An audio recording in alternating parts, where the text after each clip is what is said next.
কারণ কুন্তী দেবী তো বলেছিলেন না, যখন ভগবান যুধিষ্ঠিরকে রাজা করে দিয়ে বলছেন পিসিমা এবার আমাকে বিদায় দাও, বিদায় দেবার আগে তুমি যা চাইবে আমার কাছ থেকে চেয়ে নাও, আমি চলে যাচ্ছি দ্বারকায়।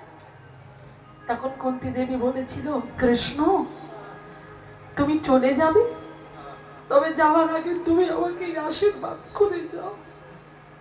পৃথিবীর বুকে আমি যতবার জন্ম নেব যেন দুঃখ নিয়ে জন্ম নিতে পারি, আমার দুঃখে দুঃখে যেন হৃদয়টা পরিপূর্ণ হয়ে থাকে। ভগবান বলেছিল পিসিমা সবাই সুখ চাওয়ার জন্য আমার মন্দিরে মাথা ঠোকে, সন্তান দাও, আমার ছেলে যেন ভালো চাকরি পায়, মেয়ের যেন ভালো বাড়িতে বিয়ে হয়, আমার যেন গাড়ি থাকে, তুমি আমার কাছে দুঃখ চাইছো?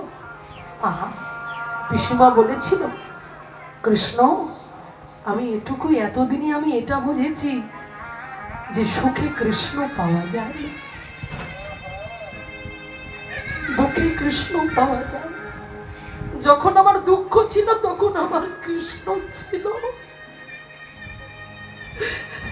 আজ আমার সুখ এসেছে তাই আমার কৃষ্ণ আমার ছেড়ে চলে যাচ্ছে।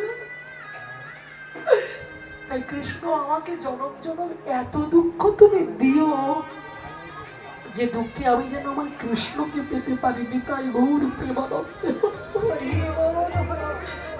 সেই